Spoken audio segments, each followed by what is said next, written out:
menyampaikan maksud tujuan dan sebagainya terkait dengan urgensi ini, terkait apa mohon nanti disampaikan.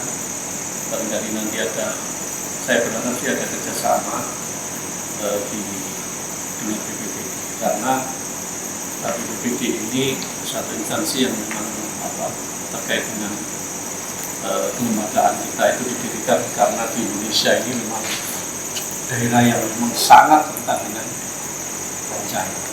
Dan kami di sini selaku kalaksa, karena kepala BPBD ex officio itu Pak Sekda, sehingga kepalanya di sini kepala pelaksana. Kita juga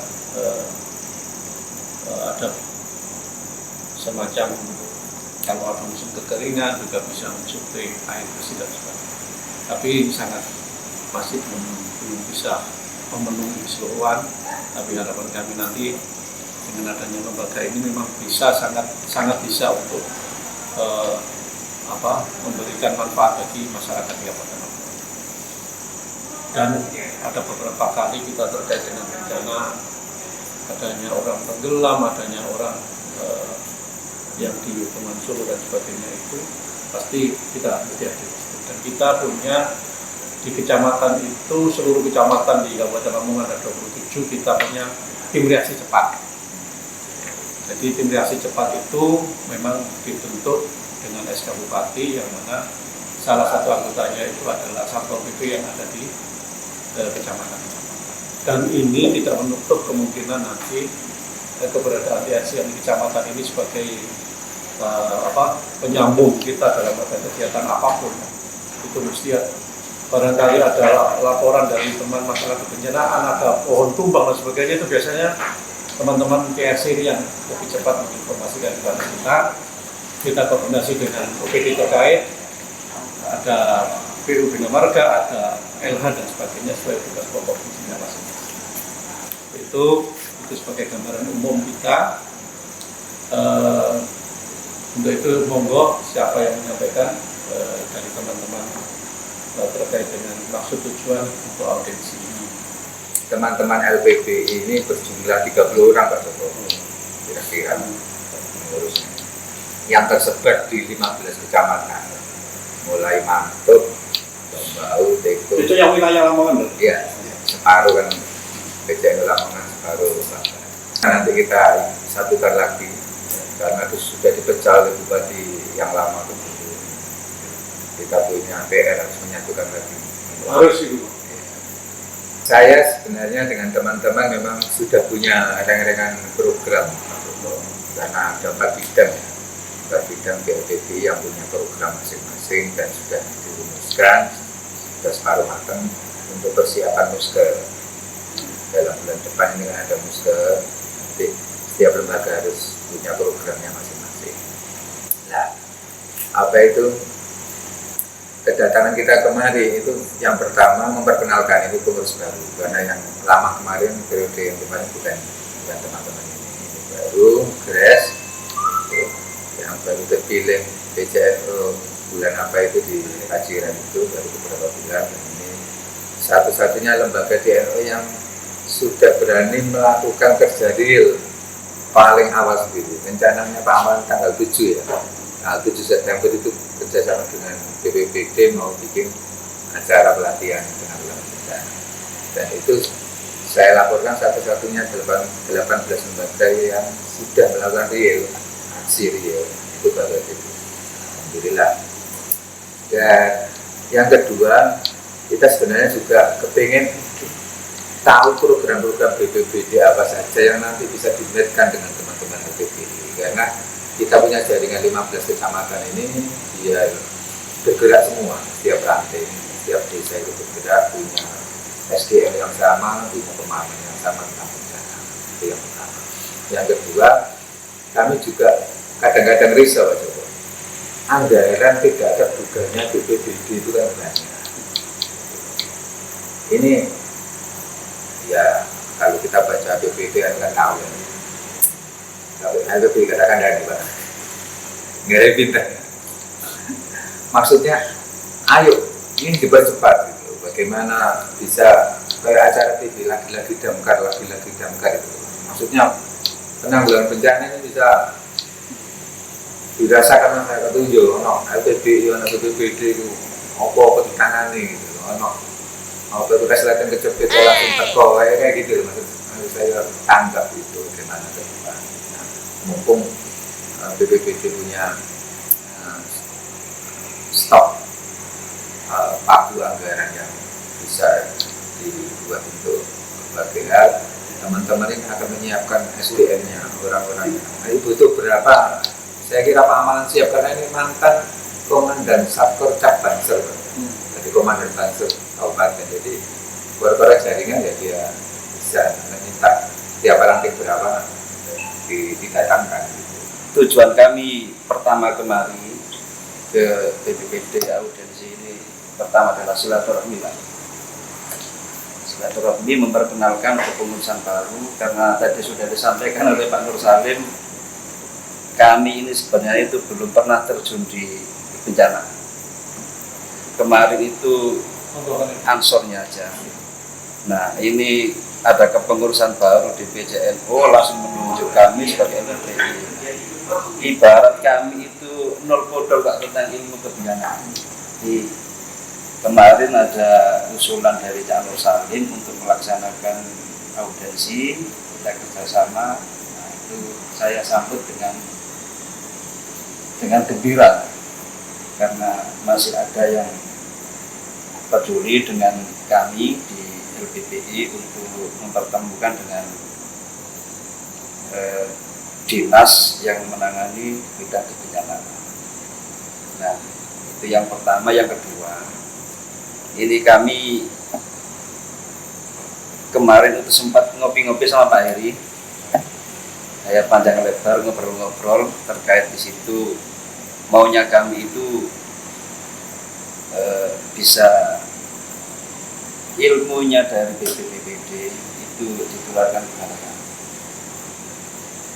dengan harapan untuk memenuhi hajat warga hadirin bahwa sebenarnya LPBI itu ada. Jadi bukan sebagai orang yang paling penting, tapi kami memposisikan diri sebagai relawan untuk masyarakat. Kami mempunyai program, tapi jalannya itu masih masih terjal. Jadi disambungkan dengan BPBD itu saya kira sudah cukup. Nanti kedepannya harapan kami itu bisa bekerja sama dengan BPBD. Nanti kalau ada apa-apa, kalau memang kami dibutuhkan, kami siap. Bisa bergerak. Masalahnya kalau kita itu terlalu semangat, ya, para sarannya juga nggak ada. Jadi kita itu punya semangat, punya tekad, punya kemauan, tapi masih terganjal dengan hal-hal yang seperti itu. Jadi kalau memang bisa dilanjutkan untuk bekerjasama, kami menindaklanjuti bahwa hubungan LPBI NU dengan BPD sangat harmonis sekali. Sejak zaman saya waktu ketuanya Pak Tower itu saya sering komunikasi sama Pak Gun sama Pak Erik kalau ada apa-apa kegiatan apapun tentunya itu termasuk ada kemarin ada pembentukan FPRB yang di situ LPBI selalu diikut sertakan sehingga nanti kedepannya ini harus dijaring terus ada informasi terkait kebencanaan LPBI selalu diingat, selalu diikut sertakan. Apa yang disampaikan sahabat ketua amalan tadi memang benar sekali. Kita punya itu untuk kegiatan, tapi peralatan memang milik. Nah, ini yang perlu ditegaskan lagi itu peralatan yang kita nggak punya sama sekali. Makanya dengan ada audiensi ini nanti ada peningkatan kapasitas di dalam kegiatan LPBI untuk bisa minta bantuan dari LPBI untuk meningkatkan kapasitas kita. Nah, itu yang penting kita saling komunikasi di dalam mengadakan kegiatan. Sekarang itu tanpa kolaborasi, tanpa kerjasama, tanpa gotong royong kita tidak mungkin bisa menyelesaikan permasalahan apapun.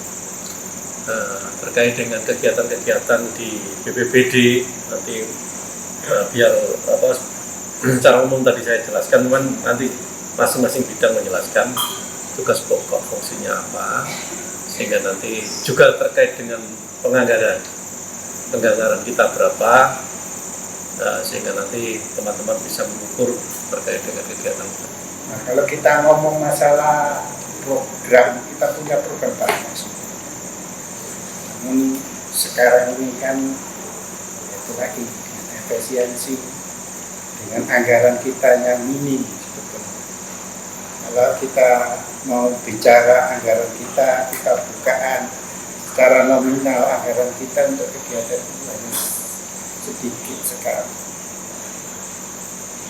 Anggaran kita itu di 3 bidang ini hanya sekitar 300-an.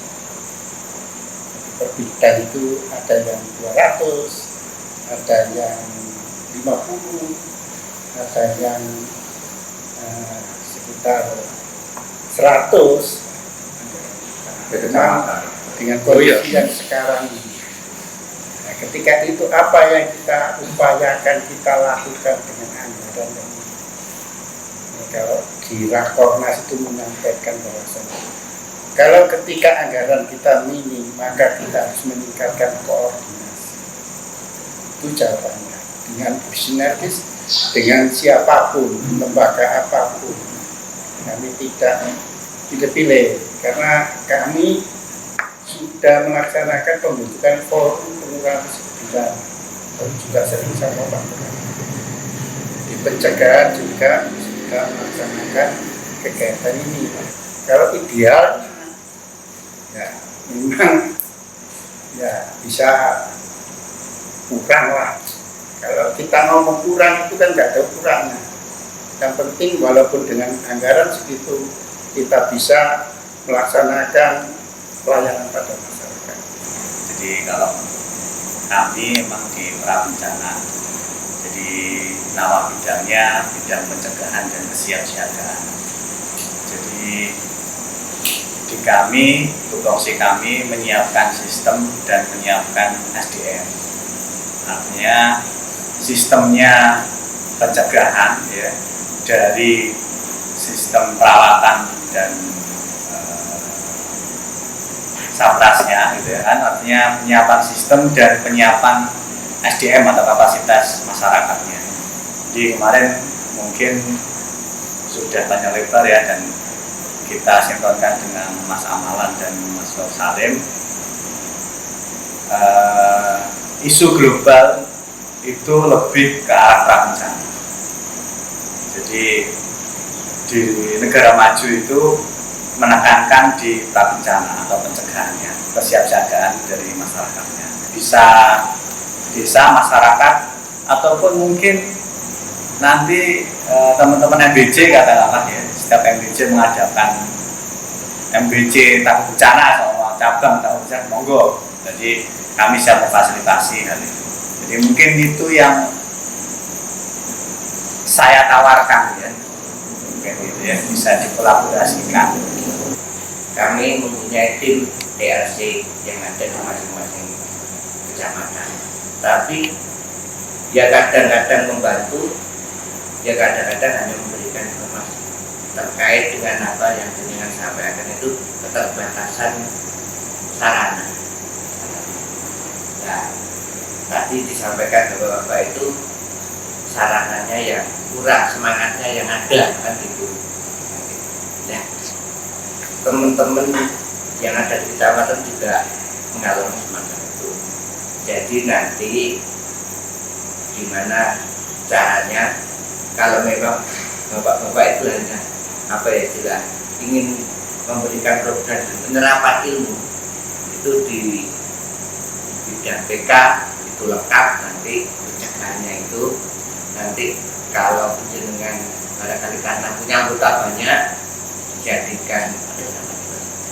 Jadi nanti setelah ada baru pertemuan ini barangkali hari ini ditindaklanjuti dengan pembelajaran lewat bidang PK, terus dibentuk sebagai relawan yang LPBI NU. Relawan itu kerjasama dengan BPBD itu ya saya juga mengucapkan sangat terima kasih sehingga bisa saling komunikasi dan saling membantu.